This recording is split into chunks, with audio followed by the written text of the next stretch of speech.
Sampurasun dulur-dulur anu dilemur, baraya anu di kota, wargi-wargi anu di bumi, cunduk karena waktu, ninggang karena mangsa. Ayeuna urang tiasa patepang deui dina acara DHS Dongeng Heureuy Sunda, diasuh ku Sim Kuring Mama Arif Hidayat, kalayan ngabantun carios.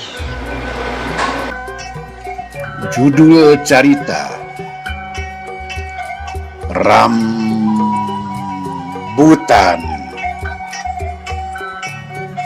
Sumangga wilujeng ngadangukeun.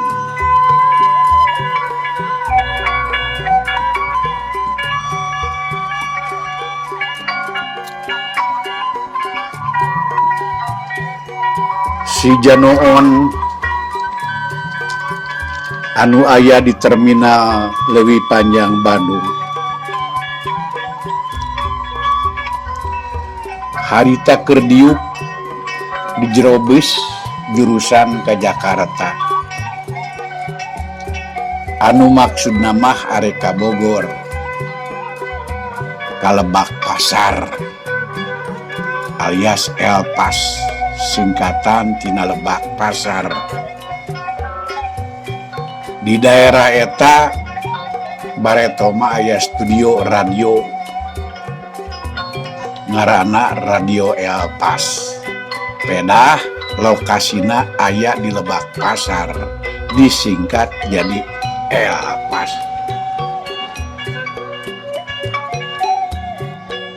Si Janoon harita diukna di tukang ngarendeng jeung jalma anu gagu atawa pego atawa lemes nama tuna wicara alias teu bisa nyarita. Tujuan nama areka Bogor, sarua areka Bogor. Ari anu tuna wicara mah di Bogorna di Jasinga. Nu matak waktu ditanya ku si Janoon di Bogorna di mana, jawabna teh langsung nyekal jas, bari ngagerem. Hartina teh nyaeta Jasinga. Sanggeus beusna berangkat, sancan beusna berangkat, si Janoon teh meuli oleh-oleh keur dulurna di Bogor. Naon oleh-olehna nyaeta rambutan. Rambutan terus dititipkeun ka konektur bus supaya disimpen di bagasi. Sanggeus panumpangna pinuh, geureyeun eta mobil bus teh maju.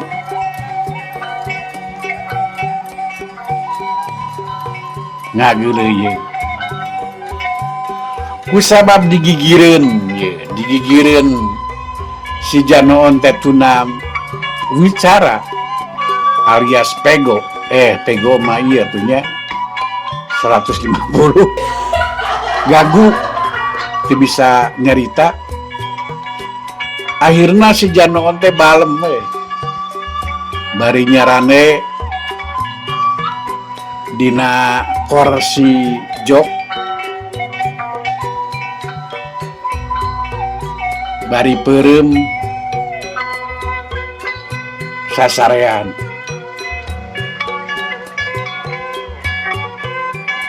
kadangkala ningali pamandangan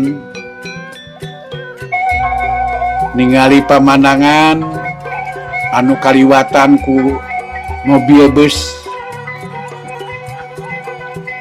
ketingali sawah ublok aplak mani waas, aya nu keur macul, aya nu keur naon tanur, aya anu keur ngagaru, aya anu keur ngangon kebo meri jeung sajabana.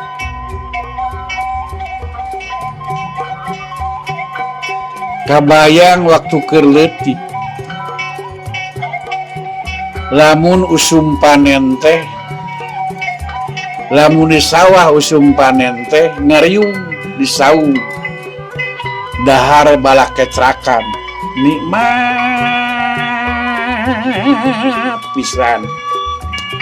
Padahal dengan sanguna teh ngan saukur asin, sambal, betei, kerupuk, lalap, jeung sajabana. Paingan para pengusaha restoran sok nyieun jeung muka restoranna teh di sawah, di handapna balong anu pinuh ku lauk, maksudna supaya para pelanggan anu darahar narikmatin darahar.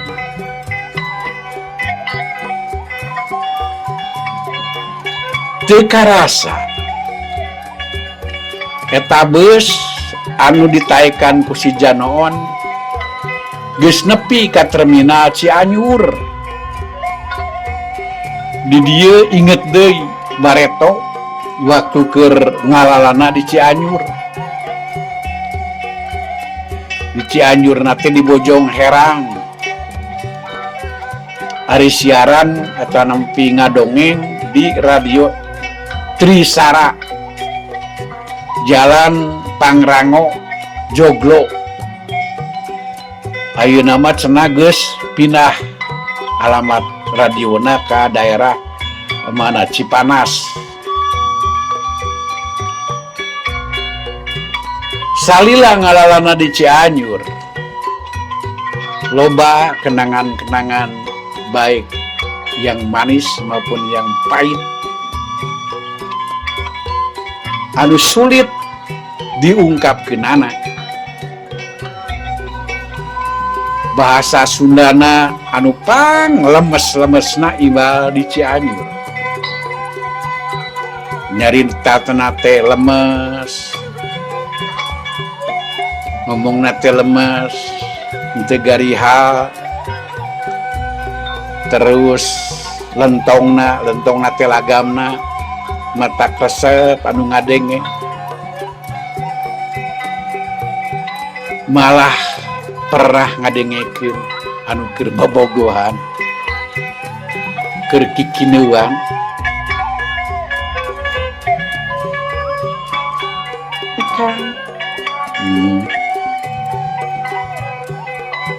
Ikang cinta ka abdi. Cinta. Kang dedeh ka abdi. Dedeh. Kang geget ka abdi. Geget. Kang nyaah ka abdi. Nyaah. Abdi pusing. Milo pusing. Abdi gering. Milo gering. Abdi maut. Neangan deui we. Tuh da singkang mah gitu banyak tuh kedah ngeri dikubur meneng bungtuy pokoknya harita ngintip nuker bobogohan teh asyik endah lalakina kasep awewena gelis mangkadeng cek tukang heureuy mah tukang heureuy awewe Cianjur mah kacangan nah make kacangan pan cenah kacang mah dipake tauco jadi lamun keur ngadenge keur pasea ngadenge lamun keur ngadenge rumah tangga anu keur parasea eta lagamna lentongna teh pikaseureun kieu geura kadengena teh Kang iya iraha abdi rek disemangkeun tuh tatangga mah pamajikanana grimil ku perhiasan renceng ku emas nah ari abdi aya rimil ku kutil aya renceng ku panengeul serahkeun talak 3 sakalian abdi tos teu kieu sekian alah ampun jadi lagamna teh siga nu lain keur amek padahal eta majikanana teh keur amek kacida mentak-mentak diserahkeun ge beda jeung istri di Bogor ari di Bogor mah geus katelah heuras tokor heuras genggerong jadi nyaritana teh heuras matak nyentukeuna kalbu ya Kang iraha pamajikan anak disenangkeun lamun kieu wae serahkeun abdi ayeuna keneh talak 3 sakalian abdi teh teu kuat cek no jadi dina lagam perbedaanna ngan memang katelah Cianjur mah lemes bahasana mobil bus anu keur ditaekan ku si Janoon sanggeus eureun di terminal Cianjur terus harita maju deui menuju ka Jakarta maksudna pasti ngaliwat ka Bogor si Janoon nyarane dina jok bus mungkin lelah atau kacapean akhirna si Janoon teh kasarean dina bus atuh eta bus teh bablas nepi ka Jakarta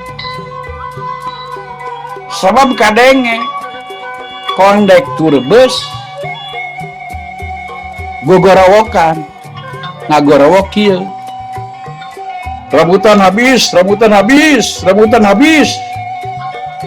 atuh ngadenge rambutan habis si Janoon anu kasarean dina bus koreja tudang bari ngabentak ka konektur bus kusaha sia beakna rambutan aing mangkani eta teh oleh-oleh keur dulur aing di Bogor kusaha cek si Janoon amek ka konektur ngadenge kitu berenyeh konektur seuri bukan rambutan bapak yang habis tapi sekarang sudah sampai ke terminal Kampung Rambutan yang biasa disebut oleh konektur mah rambutan habis artinya sudah sampai ke terminal Kampung Rambutan cek konektur bus ngajelaskeun ngadenge penjelasan gitu si janoon belaham belehem eraeun nyangka nama ramutan manehna keur oleh-oleh ka Bogor beak alias habis waktos nasib Cag urang cekapkeun dugi ka diri lah. Insyaallah engke urang lajengkeun deui dina judul anu beda. Ulah hilap, subscribe, like, komen, share. Mio.